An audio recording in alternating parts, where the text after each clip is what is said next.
then these 10 major persecutions over 300 years, I believe, were carried out possibly by the 10 kings and a one unified Christian persecution, the Great Tribulation that we read about in the Bible. Oh my word. Oh my word. This is like getting beyond ridiculous. Sorry, I'm laughing so much. This is where it all starts getting messed up, though. Like, are these guys? Say they're not 300 years apart, but are they after 70 AD? Hey, everybody. Third time lucky.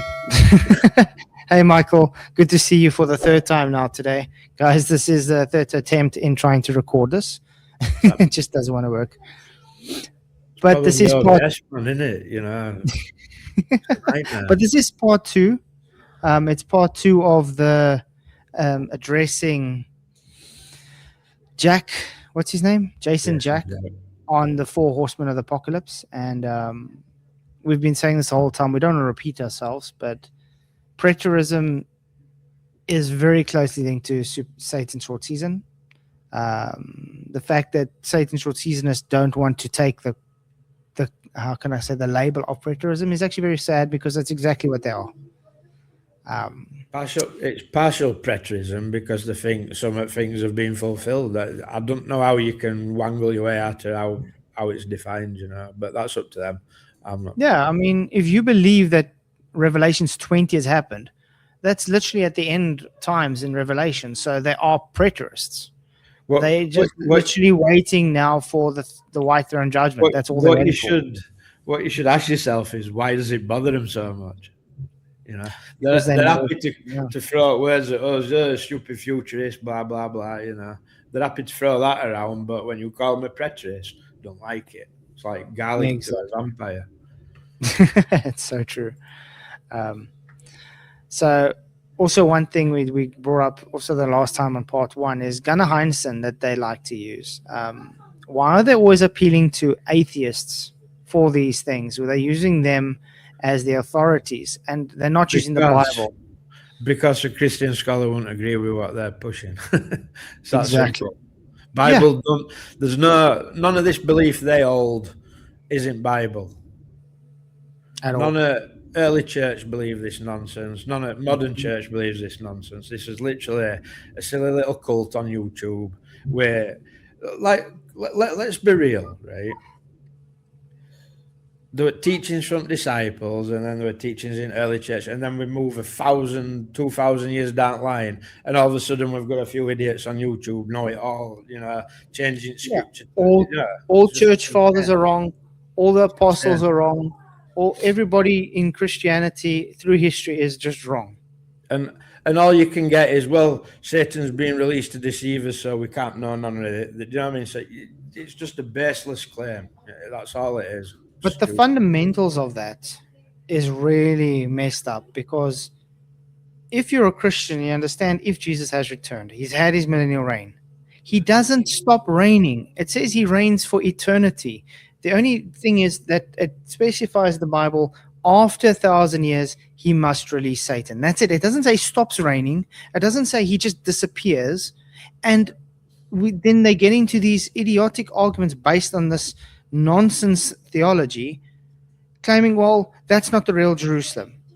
That's not actually where it is. And then you get people telling us, no, Jesus is hiding in the North Pole, or Jerusalem is actually Las Vegas, things like that. It's like pure insanity. But do you know something that's occurred to me with what's happened over the last 6 months regarding my art is you don't know what's around the corner, and it's no joke. Right? You need to be sure that you are following correct Jesus, the one who spoke about in Bible, the one who disciples died for. You know, these people aren't pushing that Jesus in Bible. They're not. And it's no joke. It's all right. All this bantering and back and forth, arguing, laughing emojis, face slap emojis. You are this, you are that. You know what I mean? But it's not a joke. If you haven't got right Jesus, then it's game over. And you don't know whether you're going to be here tomorrow. The problem with all these, the problem with all these heresies, I mean, this is why we're talking a lot to get with Unitarianism of late and things as well. They don't follow the Jesus of the Bible. They don't follow the true Jesus. So when they don't follow the true Jesus, they are denying him.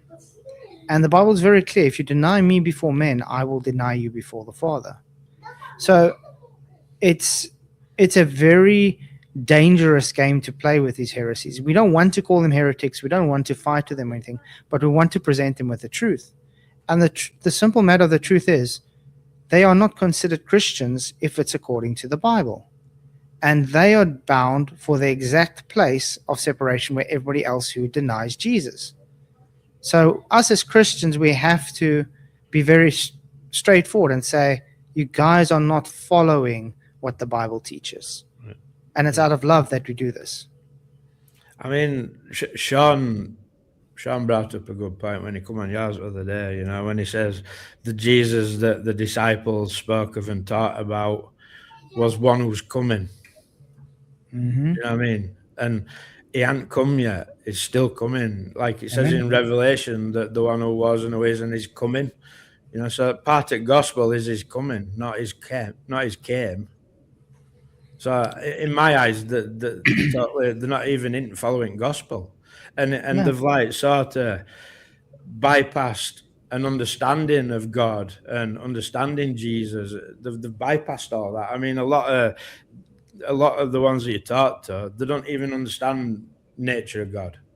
No. You know what I mean? How can we be talking about his come when you don't even know who he is? Yeah, but that's also the thing. Look at the fruits that are yielded from the Satan short seasonists. Look how triggered and angry they get, and all they do is just call everybody names and say you're calling Jesus a liar and you're not a Christian and blah, blah, blah, just because we don't follow their cult. Their fruits are rotten. That's the unfortunate thing. And I heard an awesome thing this morning. A guy took an orange and he was squeezing the orange. And he says this is how it actually works based on biblical character. You can squeeze that orange, and what comes out of that orange if you open up that orange, if it gets squeezed? Orange juice. You're not going to expect banana juice or apple juice because it's an orange. Now, what happens with a person's character if they're getting squeezed? And what comes out is showing their fruits inside. And if you have the Holy Spirit and you are biblically based, you're not going to be doing what these preterists are doing. You're not going to be doing what these Satan short seasonists are doing with their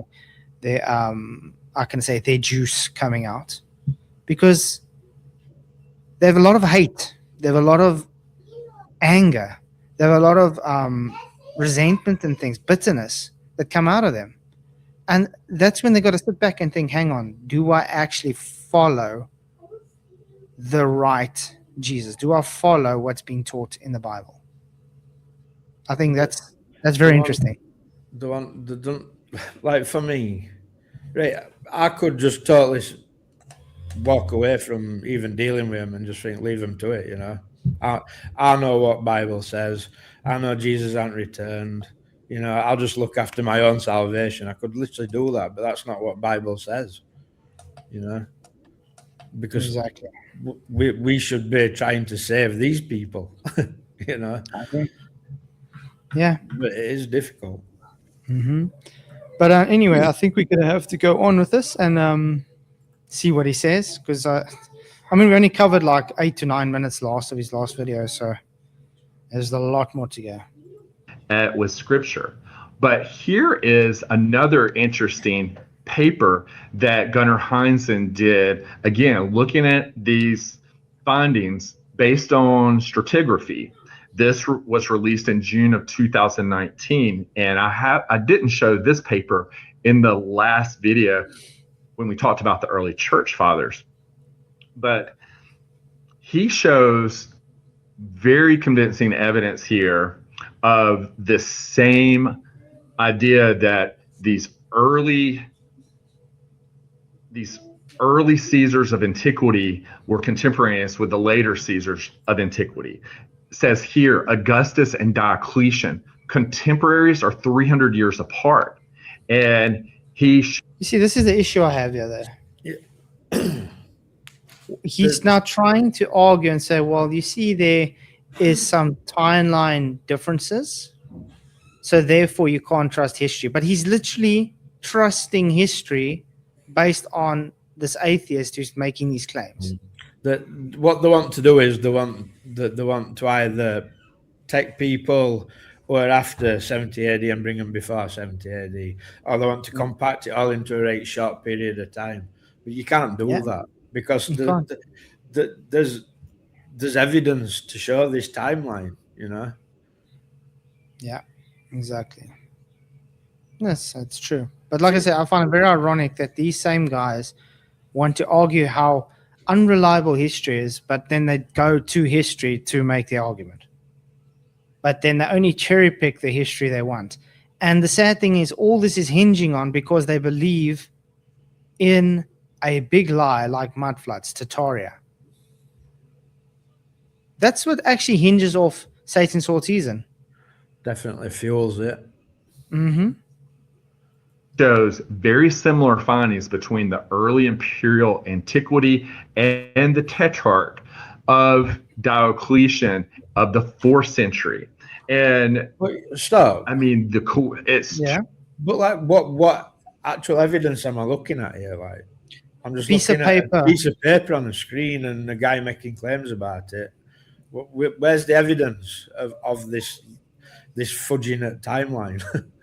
I mean, you can take anybody. How many people through history have just made claims? If you don't present the evidence to back it up, at the end of the day, it's still just claims.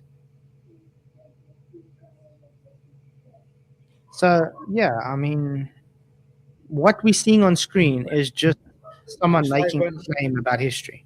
When I showed you all coins that have been found in England from each monarchs, you know, that proves each monarch, and that's a timeline. And you can say history is fake and all that, but what were they minting all them coins in 1 year? Let's just and we'll mint all these coins for different kings and we'll fake a timeline. You know, it's absurd.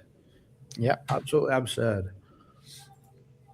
Too many coincidences for it to be a coincidence. And so, you know, we won't go through all this, but I will let you just look through all of these. But for instance, it shows that, well, just looking at the first one, the invasion of England had the same legions from the same place. 300 years later, the same invasion with the same legions, with the same name. According to who? I really don't want to go down English history. I really no. Don't. English history debunks Satan's short season beyond compare, guys. I mean, Michael sends me so much things on the history of England sometimes, and it's like, yeah, this happened, so therefore it wasn't Satan's short season. Yeah, this happened, therefore it couldn't have been in millennial reign. So I find it really odd. But this is the thing we're saying. Because he has a bias towards this cult belief, he'll ignore everything else that doesn't suit his narrative. So he'll cherry pick. And this is exactly what the Muslims, for instance, do. When they attack Christians on the Bible, they will read one verse out of a whole chapter and then ignore the rest. And if you bring up even a verse in that same chapter, say, no, that's been corrupted. They only pick up that one little sentence that works for them. And this is exactly what Satan's short season is doing. So here's the thing, right? History's all been faked and there's this fudged timeline. But here, this is my opposing timeline where I'm presenting you believe that one. But aren't we in time that Satan's been released and deceiving everyone? So are you a deceiver, Jason Jack? Are you working for Satan? You know, what we're supposed to do with that? What we're supposed to do is go to the Bible, because that's the thing that Satan's not deceiving us with. Forget all this history. We don't need it. Bible's quite clear if you bother to read it. But the histories anyway debunk them, even if they wanted to do that. There's just... It actually boggles my mind It's just because a these are the same fanciful- people. It's just a fanciful rabbit hole that's literally taking people away from God. That's basically Exactly. what it Yeah, is. that's the thing. And the thing about this as well, they are claiming they're just following scripture. No, they're not. If you just followed scripture, you would not even second think about Satan's short season right now. Not even an inkling of it, because it doesn't fit at all. I mean, how many times do we have to bring up the scriptures that show, based on Zechariah, Mount of Olives has to be split? It hasn't split.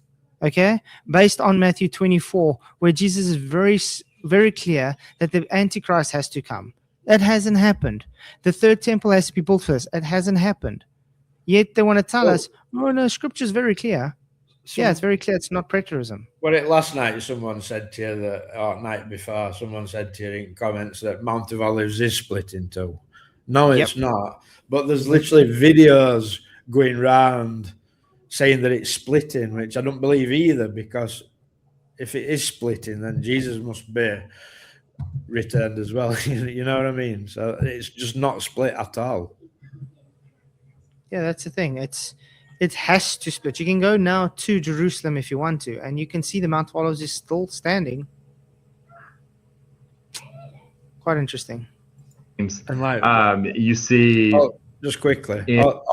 Also, it's not just a little tiny split; like it's split into like a valley. Huge. You know what I mean? It's not something that you can argue against. If it's happened, we'd better go. Like there'd be video of it. You know what I mean? It'll be everywhere. I mean, do you really think the Jews right now would be sitting the way they are if this prophecy was being fulfilled?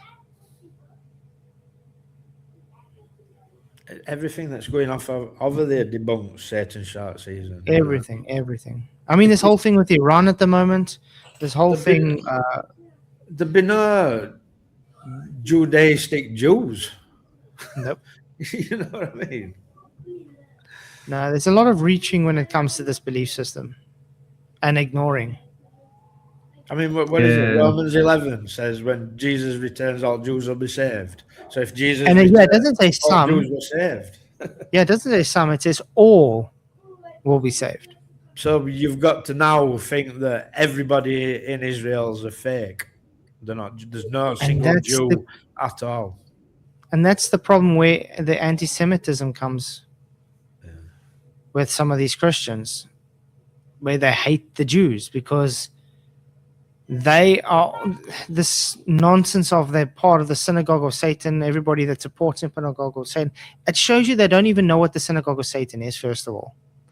And it second shows you they are so blinded by their hate towards God's chosen people. Yes, the Jews are God's chosen people. And they will be saved.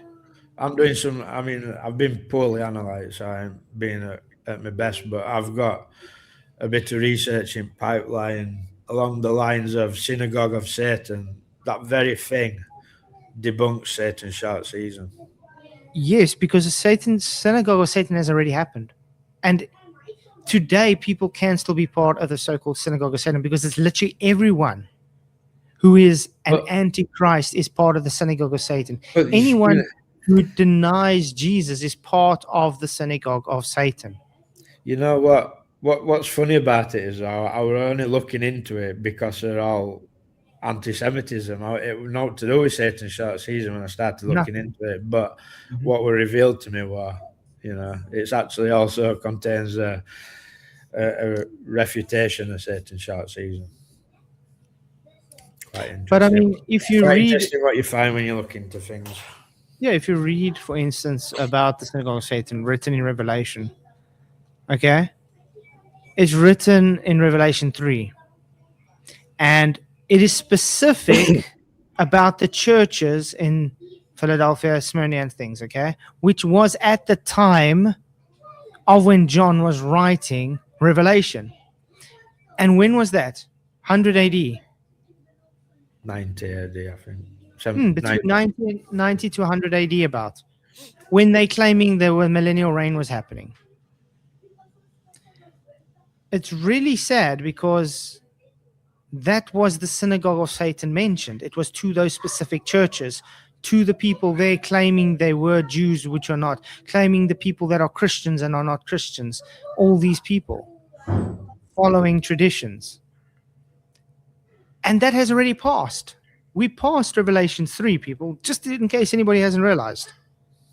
Especially if you are a Satan short seasonist, you believe Revelations 20 has happened. I'll tell So you there exactly, is no more synagogue of Satan according to them. I'll tell you exactly where we are biblically. We're at the falling away. You know, Exactly. Jesus said there must be a falling away first, and Matthew then 24. the son of perdition will be revealed. And that's literally where we are now. We're seeing falling away. This Satan short season is part of it. This Unitarian, oneness, all these heresies that seem to have flared up right quick. This is all part of great apostasy. That's part of the falling away. Exactly.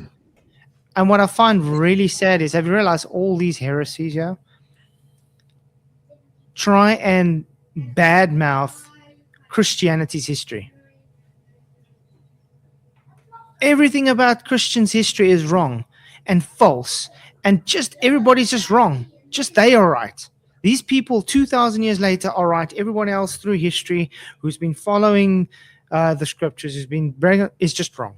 Why? Well, look at Because I said- Banjo when he jumped on bandwagon. Eddie Banjo jumps on bandwagon and starts calling us futurists and saying no one believed this futurist opinion until reformers came along. But then when you go and read early church, they were all futurists. Tertullian.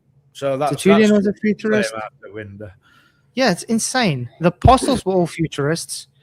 All the early church fathers were futurists. I mean, has the guy ever read the works of Polycarp before? Tertullian? It's Ignatius. It's insane. And they were all after when they claimed the Satan short season. I mean, millennial reign has happened. You can't push Polycarp pre-70 AD. Mm-hmm.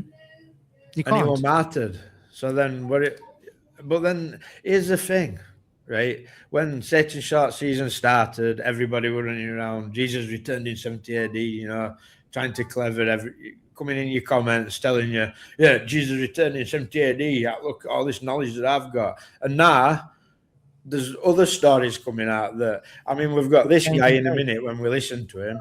He's got tribulation after 70 AD. That's what I wanted to look at. Yeah, they all changed the dates. And then now there's stories that people are claiming 400 AD. Mhm. You know, so like They have to change the at dates least because at least have a foundational belief. Otherwise, it's just random people making things up. yeah, at least be coherent. I agree. Below where it says Augustus, and it shows what they say when he ruled from 31 BC to 14 AD, and Diocletian, 300 years later or more, that we see the same minting of the gold coins with the same emblems on it. We see the style of the military camps. Both of these eras are when the golden age begins, according to our history books. No. According to Heinsohn. Does he really think the history books gives a different date for the same events? Does he really believe that? I find that really, really lazy research.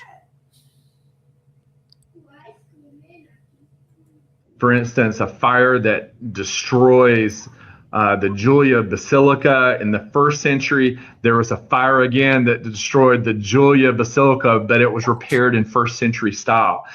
And this reminds me of the fire narrative that we see with old world buildings over and over and over. My lunch break does a great job with his dozens of videos showing this repeated pattern of manipulation of our timeline.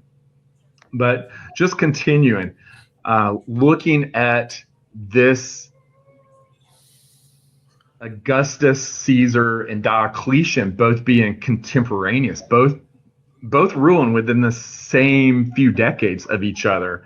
It says here, it shows the rulers dated to the early 4th century do not adopt sculptural art of the early 1st century out of a collective crazy caprice, but both groups of rulers lived at the same time.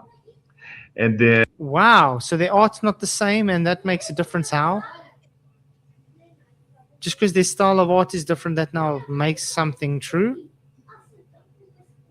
I don't know. get it. Yeah. I don't understand what he's trying to say. Like, because a lot of these Roman gadgets were horrible people, like, and they were bumped off. So why would you not expect a lot of rulers to be in short succession? It don't make any sense to me. And what does that prove, like? He's got an issue in claiming their art looks different, but is similar at different years. So that means they are the same time period, but it's forgeries. So like a ruler can take over and say, I want a piece of that making, but I don't want it to be like that. Yeah, it's really idiotic. This is like literally reaching for straws, bottom of the barrel. They all want to be better than ones who've come before them, so why would they want their art to be the same, That just doesn't make any sense. Yeah. And it continues, it is true that the tetrarchs imitate the style of Augustus. However, they do not do this 300 years later, but only a few years later, and continues to show more and more evidence of this. This is very interesting, where he shows Diocletian's sword that he used, where they have sculptures of him. It baffles researchers that Diocletian would use a 1st century Renaissance of Hellenistic forms of this style of weaponry. Why would he use this style of weaponry? Maybe because he likes it. Maybe he had that style of weaponry, like. Maybe that's just what the sword actually looked like. It doesn't take away anything about the history just because he has that style of weaponry. But I can show you today where people have weapons that's based on Japanese swordsmanship in the 3rd century, 4th century. So what? What has that got to do with now today? How does that mean it's false just because there's someone today that has that same style of weapon? They like it. So what? I find that really idiotic. It's like saying that Normans and Saxons and Picts, who all invaded England, were all the same people. That's literally what he's trying to say, I think, that kind of thing. Yeah, I don't know. Because they were all separate people, and there's a set timeline because they didn't all attack at the same time. But I think that's what they're trying to suggest here with these Roman guys, to say that they're in this lengthy timeline. Yeah, exactly. 300 years later. I do hope he gets to better information, though, because this is getting boring. He's just repeating himself. Well, I want to get to that where he were talking about tribulation, like, so that's really interesting. Yeah. Designs. Well, it's because he says the stratigraphic realization of the simultaneity of Augustus and Diocletian eliminates this awkward impression.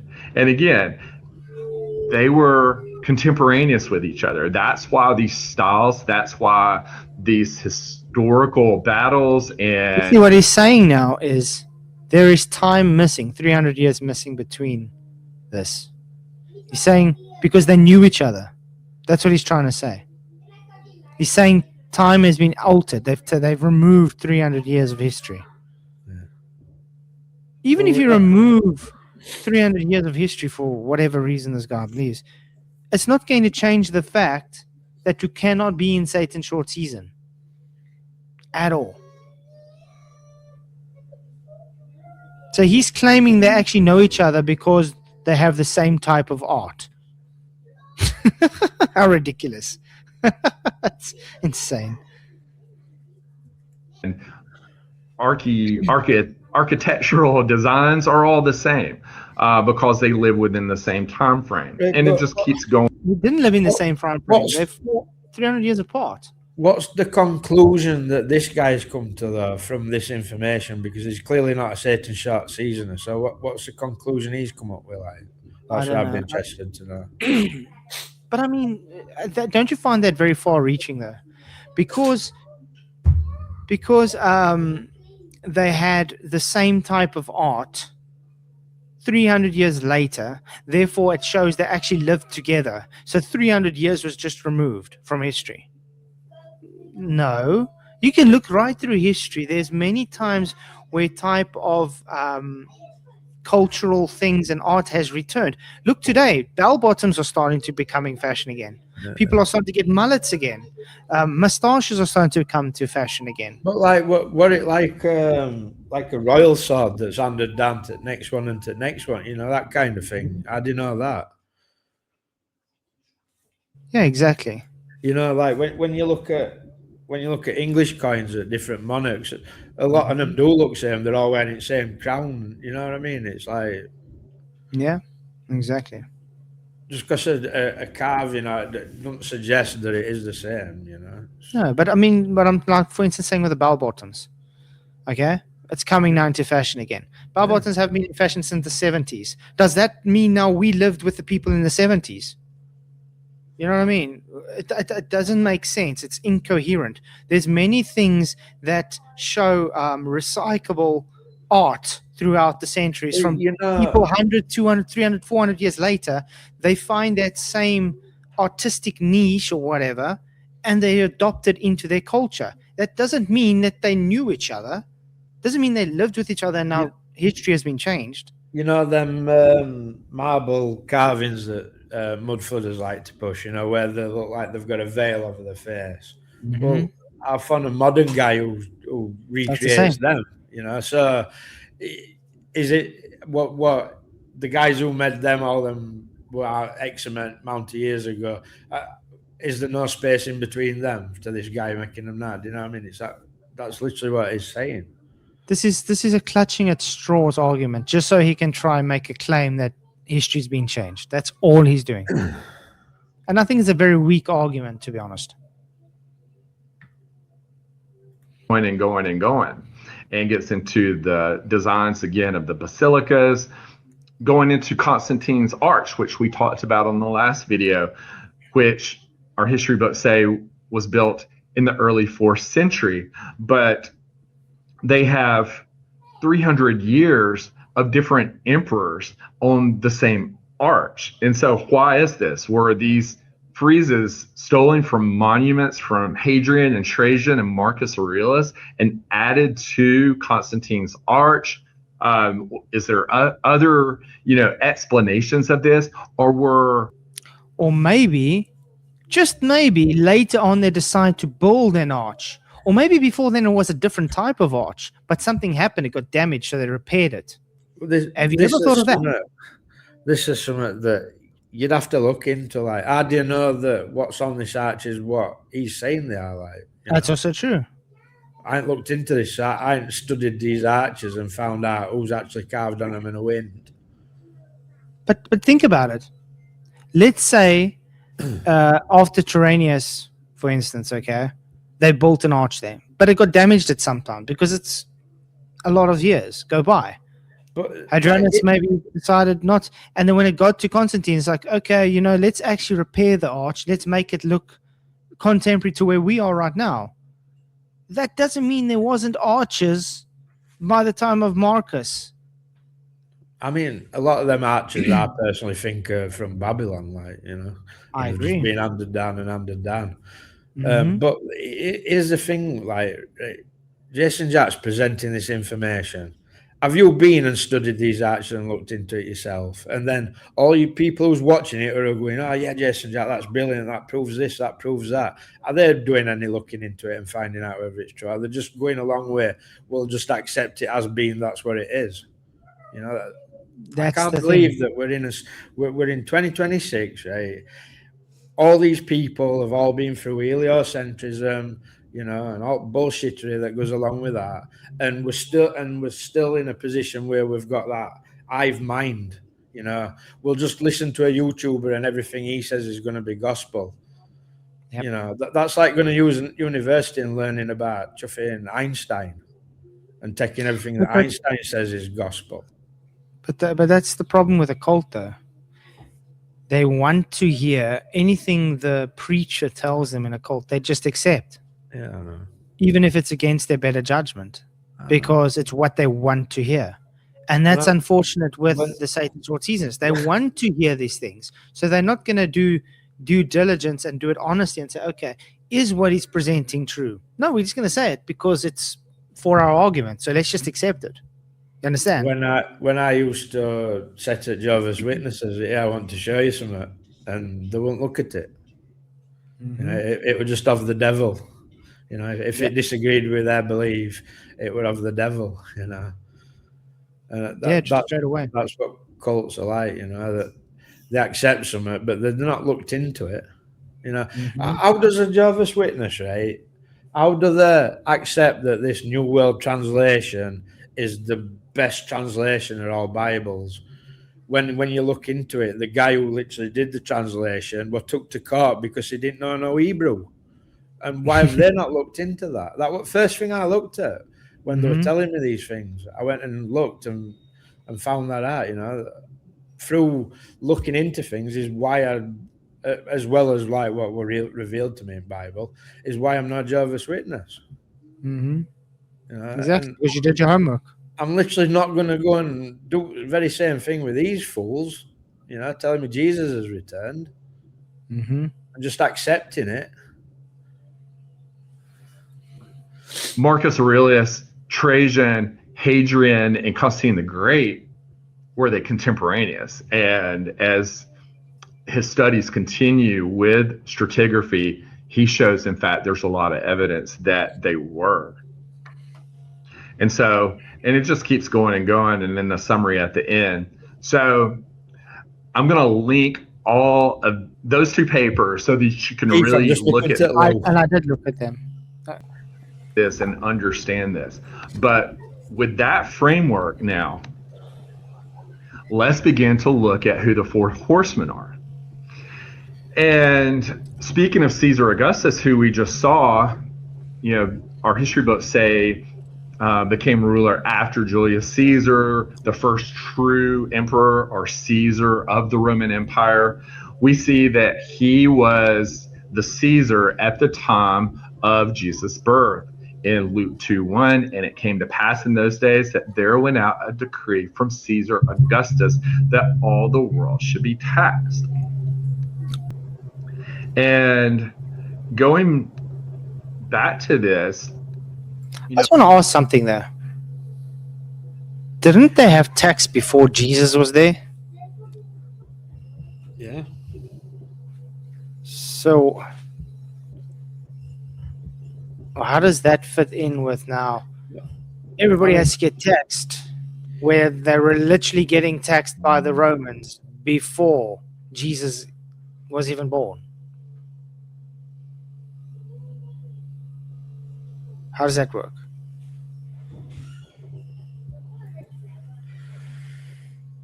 Augustus Caesar is mentioned a few times, and he's mentioned, you know, Tiberian Caesar is mentioned during the time of John the Baptist. Claudius Caesar is mentioned in Acts 11, speaking of the prophet Agabus, who prophesied that there would be a great famine during the rule of Claudius Caesar, and that it had already come to pass. And this was in Acts 11. So now we're in Acts 25, and we see Augustus' name again. According to our history books, Augustus is dead. And so... no, really? And they couldn't know about Augustus then? Just because he died didn't mean they couldn't talk about him. What? So when reading King James, and so let's go down 1, 2, 3, 4, 5, 6 to look at the King James Version of Acts 25:21. And it reads, "But when Paul had appealed to be reserved unto the hearing of Augustus, I commanded him to be kept till I might send him to Caesar." So this is when Paul is appealing to be sent to Rome and to be judged there. And he's appealing to Festus, and then King Agrippa listened to his appeal. And it says here, the hearing of Augustus. So this is at the very end of the book of Acts. This is, I think, probably in the early to mid 60s AD. I mean, so you think? Okay, you think? Great. Okay. This is probably just a few years, a year or two before Paul gets thrown into. Hold on a minute. But when Paul appealed to be reserved for the decision of Augustus, I commanded him to be kept till he could send him to Caesar. So we've got two people there. Yeah, so, that's two different people. That's what I was thinking too. That's because this decision could possibly have been something implemented by Augustus, but the Caesar who is sending him to is a different. It's a different Caesar. It's not Augustus Caesar. Exactly. Does he think there was only one Augustus in existence?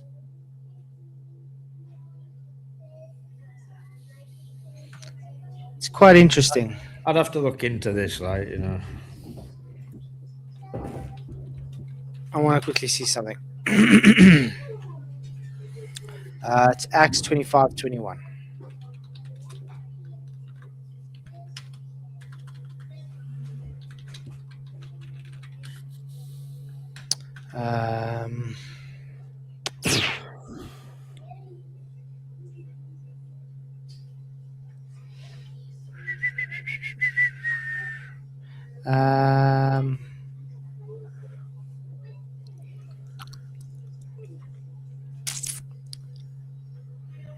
Because we must remember, Paul was a Roman citizen, so he wasn't able to go through the same legalizations as the Jews.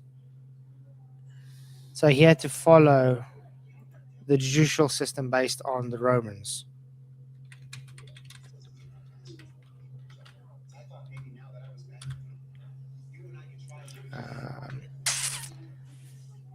we're not reading all verse in context. I'd have to look into this.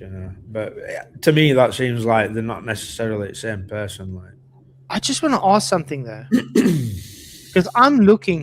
Didn't he claim that Augustus was already dead? Then he did claim that, correct? Something to that effect, yeah. Because that's how I heard him. I just want to quickly go back. To make sure, because I was sure he said Augustus was dead. And he's appealing to Festus, and then King Agrippa listened to his appeal. And it says here, the hearing of Augustus. So, this is at the very end of the book of Acts. This is, I think, probably in the early to mid 60s AD. I mean, this is probably just a few years. Whoa! Mid-60s AD. A year or two before. Mid-60s AD. That's exactly. It couldn't be AD. Oh no, it is 60 AD. Because if he's claiming it's mid-60s AD, Augustus would have been dead a while, because Augustus died in 14 AD. You understand? Augustus wasn't around in 60 AD. When we're accurate, or do we not know? That's interesting. Paul gets thrown into a Roman prison, and I think was at the same time as when John was exiled to the Isle of Patmos, and they were both in prison. No. John of Patmos was not exiled in 60 AD. He was exiled under Domitian in 90 to 95 AD. You can roughly figure out when Paul were in prison by who was writing to. to Exactly. know where he was in prison and everything. Like, I don't. Something that, like, just reviewing this, I can't be bothered to think about. I'd have to look into it. I This can is see a- some fudging going off because they can't they can't have John being under Domitian, can they? because if I'm reading why they called this, why they were saying hearing of Augustus. That's not pertaining to Caesar being Augustus. If I'm reading about it, it's giving that they use the word Augustus as a meaning, and that Augustus meaning was a title, a worship title, and it was to be revered, to be exalted, majestic. So it's not saying Paul was going to be heard by Julius, by the Caesar Augustus. You see, this is what I got an issue with these guys. They try and misrepresent what it's saying. So now he's trying to say, because it says hearing of Augustus, which means to be revered, it's giving a hearing. And now he's saying, well, that means that Caesar is Augustus Caesar. So he's trying to say that is the timeline. It also doesn't fit. You understand?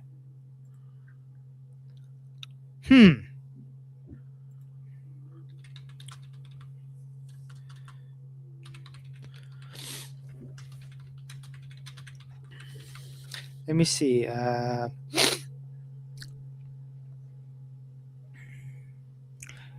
Because when Paul was arrested, okay, that was when Nero. So it was Nero Caesar who was in charge at that time. What are we in Acts? What? Acts 25. Because if you're looking at Acts 25:21, it's saying Festus says Paul appealed to the emperor. Okay. If we look at Acts 25:12, it says you have appealed to Caesar, and to Caesar you shall go. So that's who he's talking to, Nero. It's not Augustus. And then 27:28 says Paul is sent to Rome, the seat of Nero's authority. And what Jason Jack is trying to do here is he's taking this hearing of Augustus and trying to claim that shows Augustus was alive as Caesar when Paul was arrested. That is not true, Jason Jack. He's trying to change the history of things to make it look like history can't be trusted. Because that's what I'm reading right now. I actually want to get the Greek up on there. Yeah, it's literally what you say. It's just a title used. Mm-hmm. It's not actually a person, Augustus. His name's not Augustus. It's just a title used. That's exactly what I'm reading up on. While Caesar was the family name, Augustus, venerable, worshipful, became a title used for all subsequent Roman emperors. So that's that. That's the debunking of Jason Jack's argument. Yeah. There we go. And that's what I'm saying. So he's being dishonest. He's trying, because he reads Augustus there, he's trying to claim now, well, history's been changed because how can Paul be under Augustus? Yeah. Under argument. So he's trying to change the timeline. That, well, obviously is. They've got to change timeline. They need John in Patmos, not under Domitian in year that Domitian's reigned. Which is Otherwise between it's 90 like- and 100, yeah. It's death to him. Mm-hmm. But now this shows you the dishonesty they have to creep in to try and pull the wool over people's eyes, because we had to look out now about why is it saying Augustus specifically? Can you tell me that the Satan short seasonist audience listening to him is going to do the same diligence, or they're just going to accept what he says because, oh yeah, it says Augustus, therefore it's Augustus Caesar? And leading up to these events, but then I think were released, and I think they were the two witnesses. And I made a video on that or two in the past, and we Two witnesses, what? No. Talked about that. But, getting back to this here, we see Augustus. We see his name. And so, You see, we see his name. See, exactly what I'm saying. That's not Augustus Caesar. Augustus is a title given for the court. It's giving reverence to the majesty of the court, of the judicial system. Yeah, the Caesar was Nero. Nero, exactly. Nero Claudius. But I told you it looked like two different people, didn't it, when it was saying Augustus and then Caesar? That's why. That's why the language in there. That's why I wanted to go to the Greek lexicon, the Septuagint, and it does show it separate. It's giving the distinction between the two. If you're looking at Tau Sebastel, which is the Greek title for Augustus, is meaning to be revered, to be exalted. It's not a name, it's a title. It refers to the reigning emperor, Nero. So it's literally calling Nero exalted. It's calling Nero majestic. Is this intentional on his part? I don't know. I can't really say, but it does really seem that way. Yeah. Because it could have taken. We'll not accuse him, but I don't know. We don't know. Theologians in history books will say, well, that's just a title. Okay. He was. He just answered your question there. Yeah, yes, he knew about it. So in other words, he's just going to say theologians in history, everybody's just wrong again. Why? Because he says it's not a title. He says it is Augustus. Augustus Caesar's well dead, but are we so sure? And what makes me even more he's admitted that it was just a title, but it didn't add on a title passed down onto Caesars that were to come. It was a title. So you would imagine Domitian would have been called Augustus. Mm-hmm. Yeah. It was in reverence to exaltation, to majesty. Nobody was called Caesar before Julius. Okay? It was, again, a title given after Julius. Just like Augustus was a title given for reverence towards the Caesars. And he knows this. That's the sad thing about this. He knows this, and his argument is, we can't really trust this. We just have to say Augustus was alive then. So therefore, the times have been changed. So he's actually arguing and saying the Bible is lying and corrupted, if anybody hasn't realized that. He's literally saying the Bible is lying.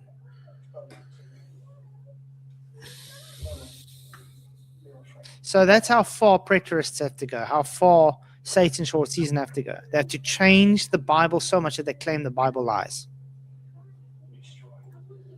Curious about this is looking at the other modern Bible translations, which we continue to look at and harp on because of them coming out of corrupted texts within the little season. And you see, for instance, see what I'm saying? Corrupted texts within the little season. Now they're trying to say the Bible's been corrupted by Satan. What does Jesus? What did the words of the Bible say about Jesus' words, God's word? It never changes. My word shall never pass away. I'm sorry, this does trigger me a bit, to be honest, because the dishonesty at play it's quite alarming. So I do apologize. But when Paul made his appeal to be held over for the emperor's decision, I ordered him held until I could send him to Caesar. The NLT below, when Paul appealed to have his case decided by the emperor, the English Standard Version, when Paul appealed to be kept in custody for the decision of the emperor. And so these new modern Bible translations are saying emperor. They're hiding Augustus. Because emperor is also a title. Yeah. Augustus is the title emperor. Yeah. What the? But King James says Augustus. And so that gets me thinking, and this is not the point of this I video, wonder what it but says in Greek. That's what it said. I read it in the Greek there. Oh, yeah. Tau Sebastian. No, but what does it tell you it's a title in Greek? Yes, Oh, Tau right, Sebastian. Yeah. Tau Sebastian is the Greek title for Augustus. Yeah, game over then. That's really weird. Oh man. are they hiding that Augustus Who's there? still alive in the late Who's 60s hiding? leading up to? I want to ask you something. He's claiming that Augustus was still alive in 60 AD. Okay? Let's just think about on how old he would have had to be then if he was born in 63 BC. Okay?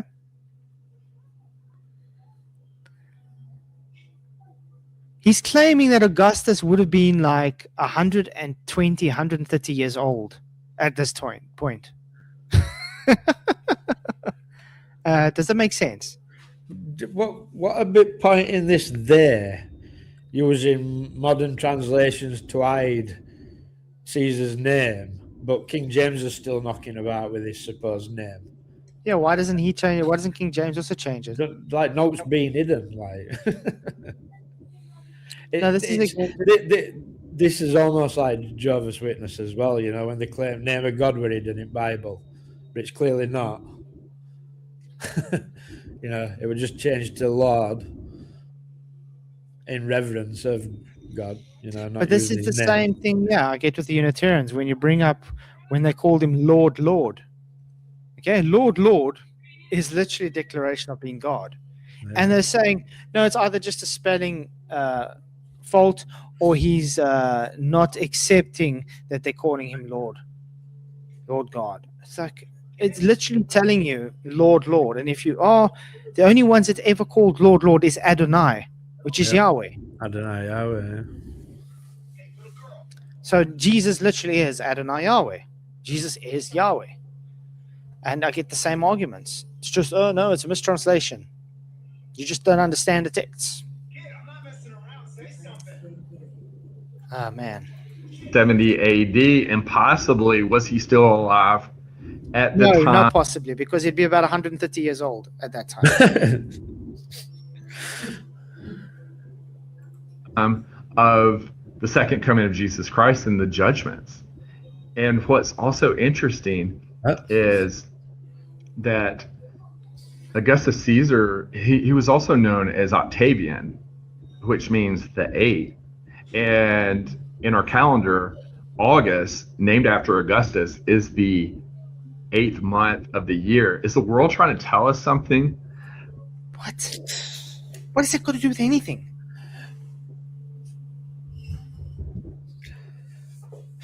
And we may need to research this more, but just speculating before we continue about the four horsemen.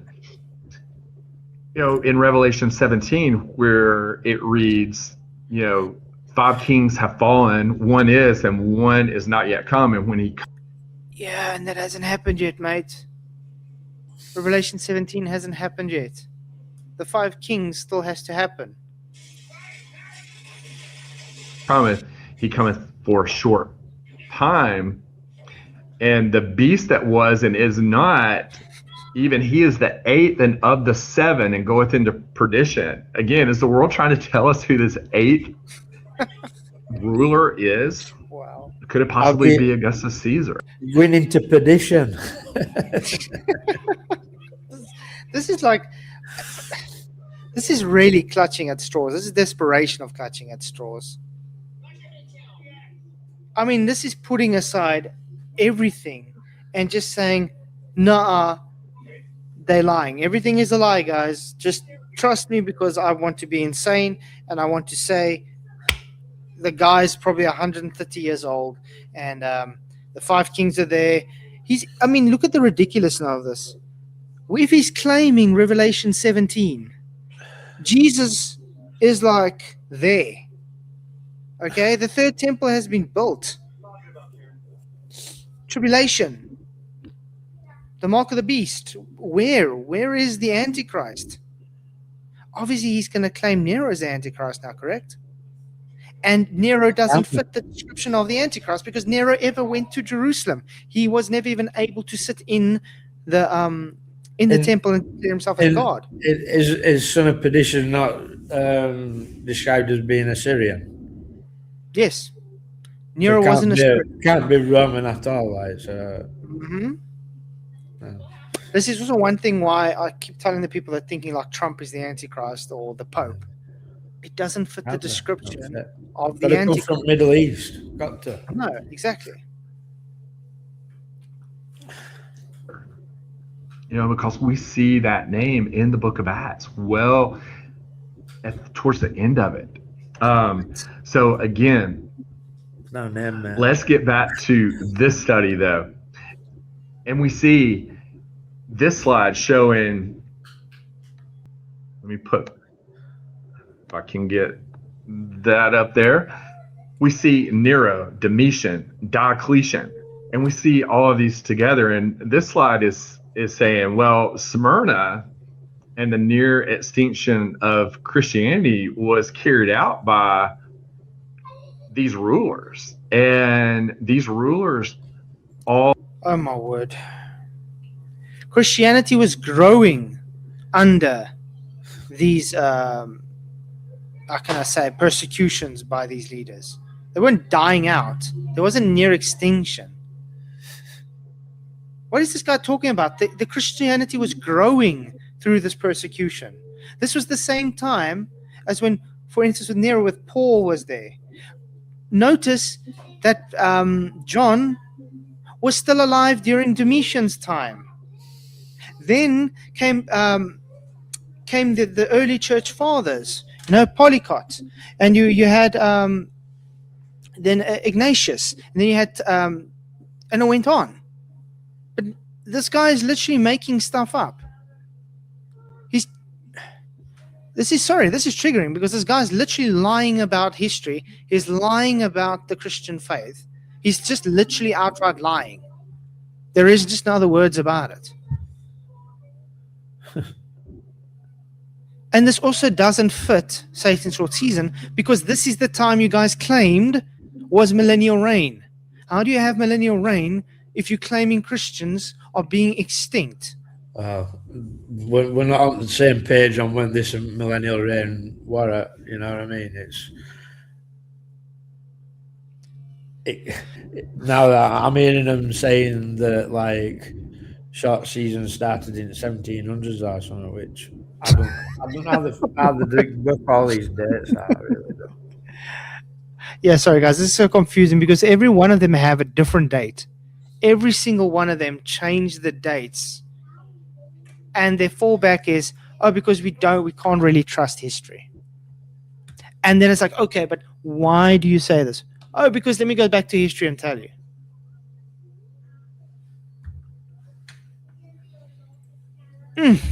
All had similarities in their persecution of Christians, with Diocletian being the greatest of them all.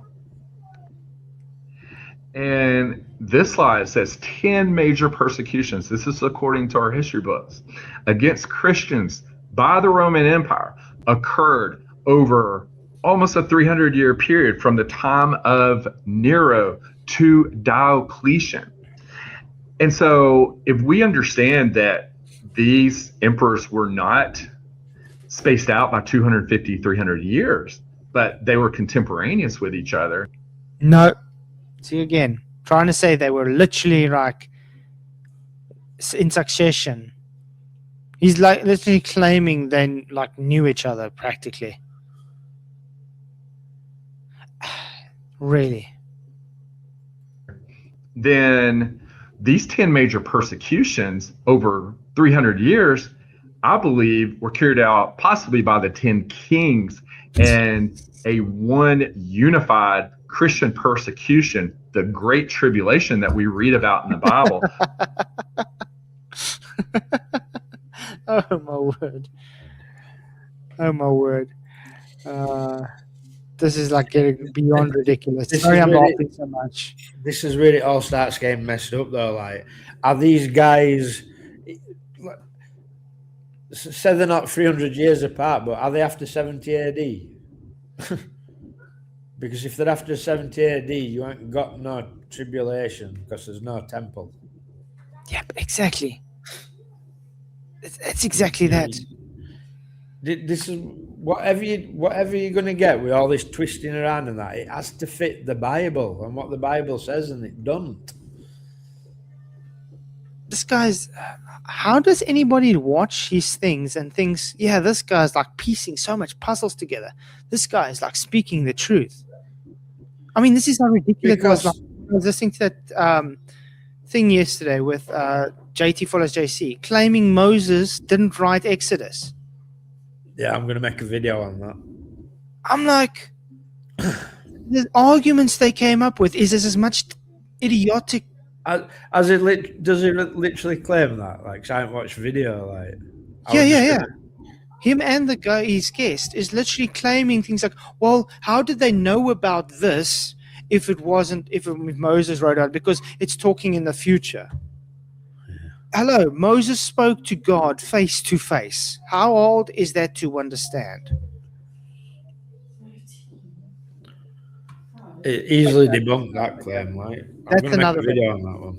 Oh, yeah. But I mean, you see how desperate these Satan short seasonists are. He had another stream the other day. I didn't even watch it yet. He says Tartaria has been found.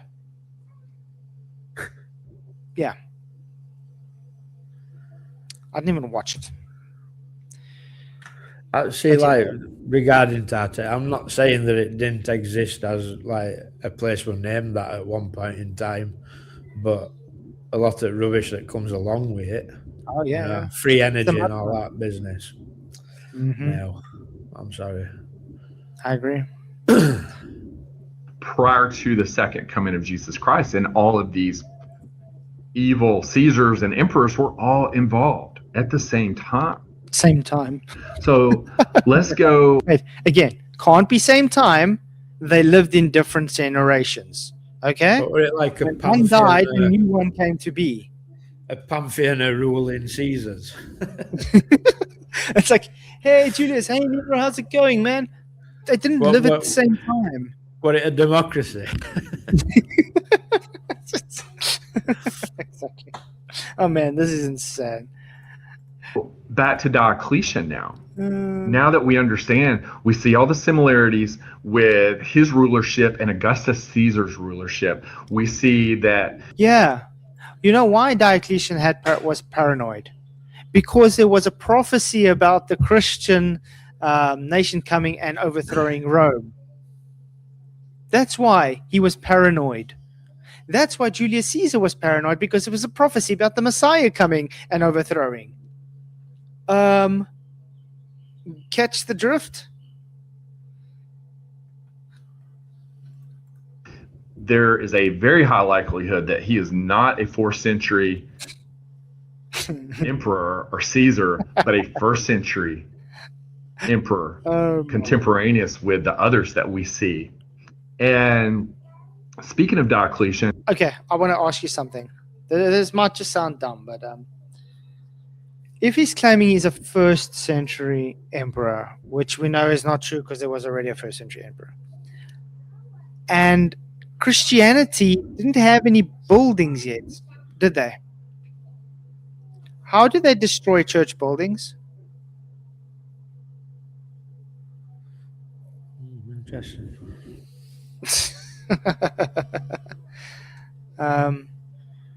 Yeah, that's a bit weird. again, this is synagogues or something like that. I don't know. Yeah, they were still having in synagogues. Remember, they were still Jewish. They were just Messianic Jews there at that time. Okay, they still followed under Jewish tradition, but they were now Messianic Jewish Christians. So they were Christians, but there were no what these guys are trying to think of, like when you look at the Roman Catholic Church and things today. There were no cathedrals and buildings as such yet, because they were still under heavy persecution. They were still being driven out and trying to be squashed as not having these things. That's why when Paul was writing to the church in Smyrna, writing to the church in Philadelphia and all that, it wasn't specifically like a huge cathedral, if anybody is wondering. Just people, weren't it? Reviewing what we talked about briefly on the last video Just about the quickly. early church fathers. Yeah. But I think synagogue in Greek just literally means a gathering or something. It is exactly that.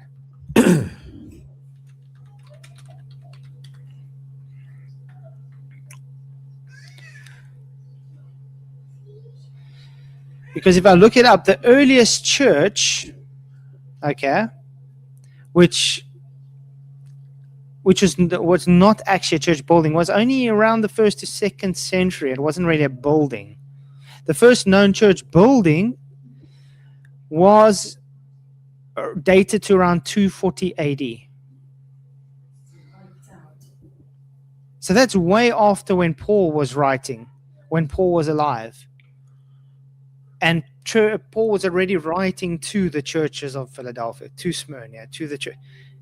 That's what the thing. That churches that was ecclesia. It was a gathering of people. They gathered in the synagogues. They gathered in places. Just like when Jesus was preaching to people in the wilderness, when he was going to, for instance, next to the Sea of Galilee, preaching and the multitudes came. That was church. Yeah. Gathering in each other's homes and stuff like that. Yeah, so when this guy's writing a destroyed church buildings, and he's claiming it was it as first century, that's insane, because Lucian could destroy church buildings in the 3rd century when he still actually lived, because that's when church buildings were there. I've had this put to me. Why can't we find the church of Smyrna or such? You know, it literally was a building. Yeah, they weren't buildings, exactly. But I mean, even if you look at, like, for instance, that old in Syria, that first church that they claim, okay, that's around 8230 to 8240. At Europe, you can't find it. You can't find it because it's so long ago. It's literally been destroyed and built upon, and destroyed and built upon. That's how churches have been shown through history. Many church buildings. I see him. Okay, let's carry on. But you understand what I'm saying? It's this guy's being very disingenuous, because now he's making a claim that Diocletian was 1st century, but at the same time claiming he's destroying church buildings which didn't exist in the 1st century. You can't have it. You can only have it one way or the other. Looking at it from a Caesar standpoint, he was a paranoid emperor, the most savage of persecutions. He destroyed church buildings, Bibles, destroyed writings. He probably changed some writings, removed legal rights of Christians, mutilated, murdered Christians, imprisoned the clergy. And it says that he is perhaps best remembered for the Diocletianic persecution, the empire's largest and bloodiest official persecution of Christianity. So he led the greatest persecution of Christianity of the Roman Empire. Yeah. Not in the 1st century. Not in the 1st century. I think that's a big disservice to all the people who were martyred for Jesus. I find that a big disservice to claiming that everybody who died for Jesus' name in the 3rd century is all just a lie. I don't know about you, but that personally, to me, I think is just a low blow from the so-called Christian. Well, the fact that if it is burning church buildings, they possibly were in 4th century, like. So if he's burning church buildings, that proves that it's not 1st century. It's got to be 4th century. That's my point. I don't understand how this guy doesn't realize what he's saying. It's just total nonsense.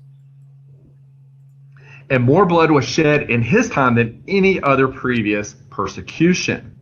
So now we understand that he is a first century Caesar. He's not. And this makes complete sense. Let's No, have a look at them no. saints. St. Agnes of Rome.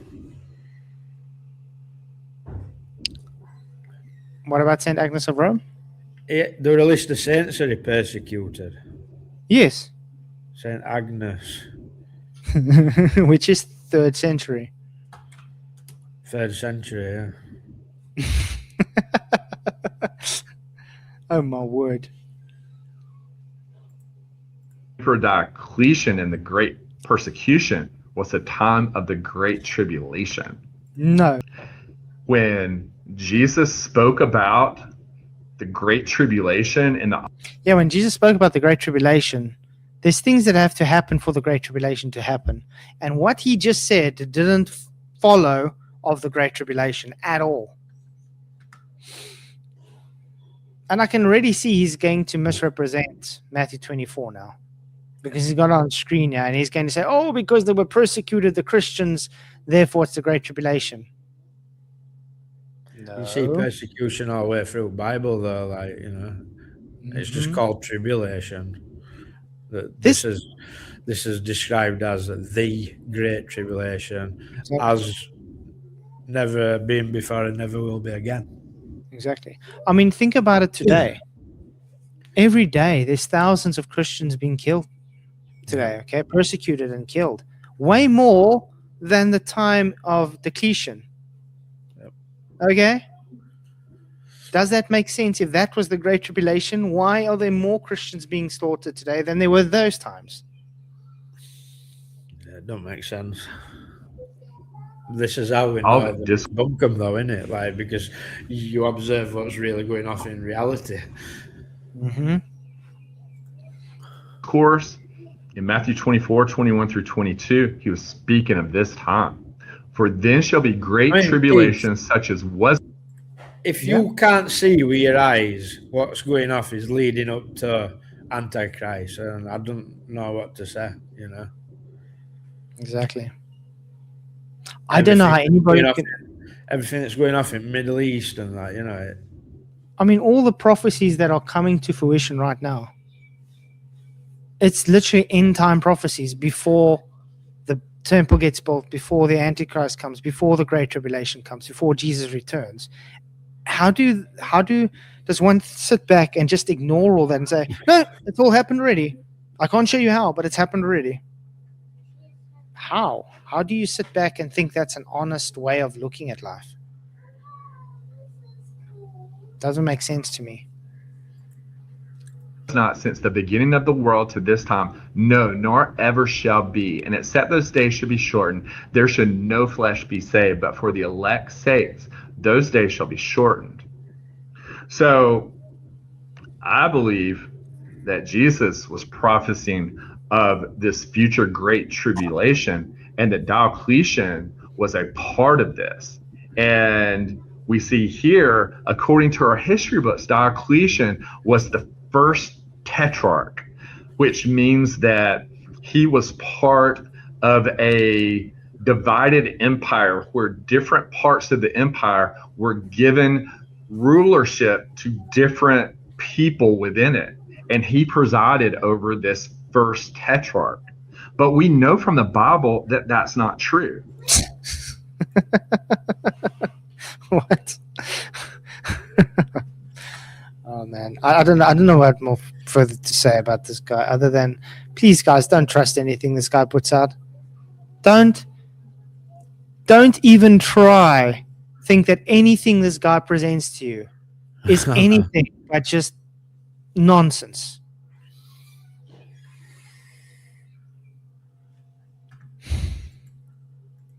In Luke 3:1, we see a tetrarch. In the times of Tiberius Caesar, this was the time of John the Baptist. Now, in the 15th year of the reign of Tiberius Caesar, Pontius Pilate being governor of Judea, and Herod being tetrarch of Galilee, and his brother Philip, tetrarch of Iturea, and of the region of Trachonitis, and Lysanias, the tetrarch of Abilene. So we see a tetrarch right here. Hold on, we see a tetrarch of tetrarchs. What on earth is he on about? In the first century in the Bible. And so I think this tetrarch that Diocletian formed was simply a continuation of the tetrarchs that were previous to him in first century AD. Okay, now how does that show that the Bible lied?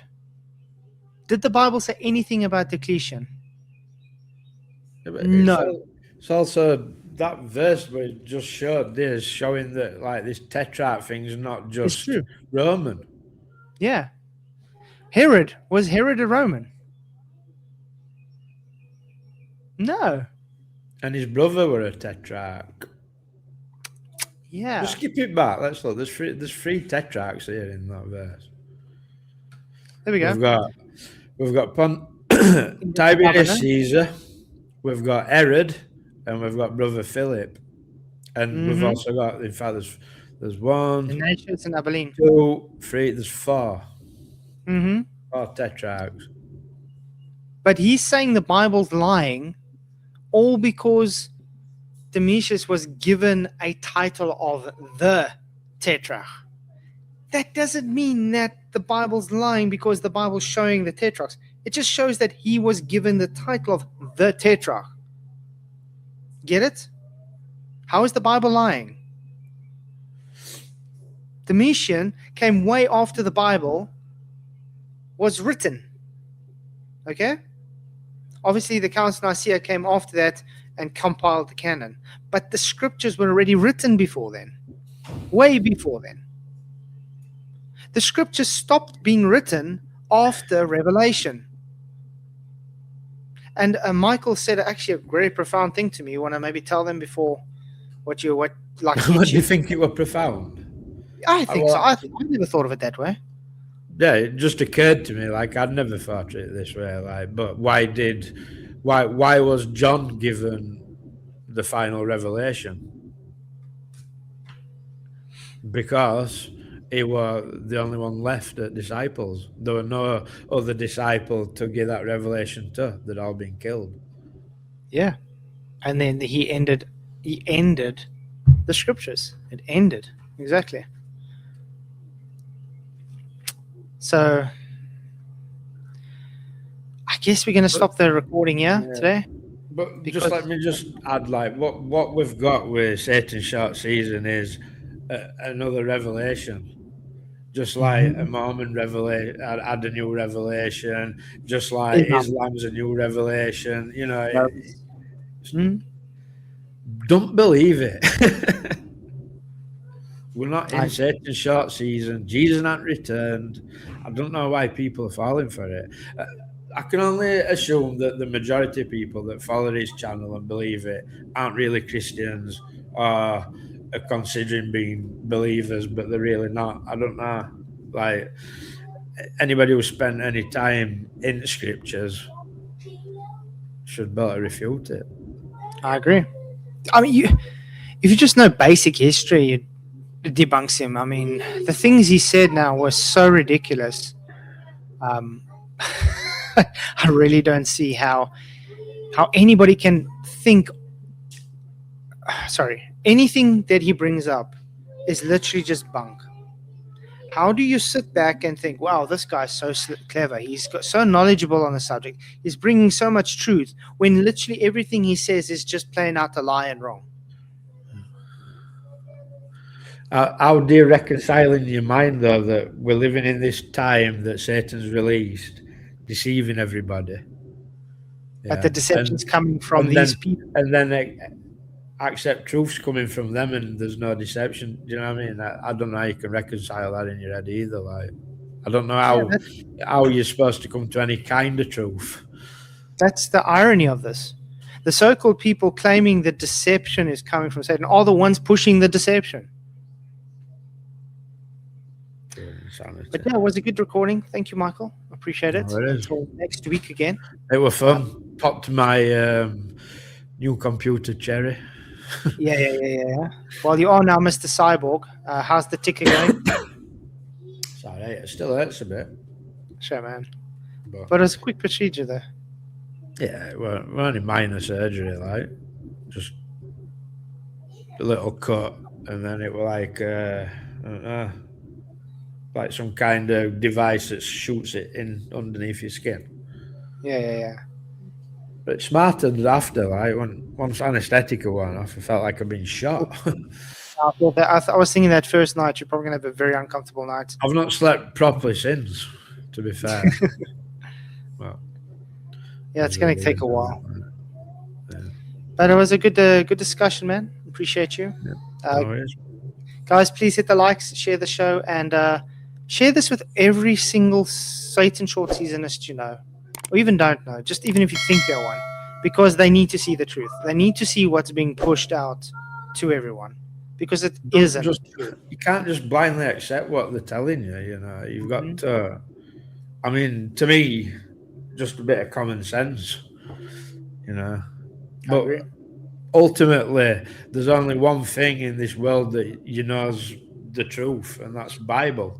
Amen. You know, so you have to like test everything through Bible, and for me, Satan's short season just don't fit in Bible At all. So I agree.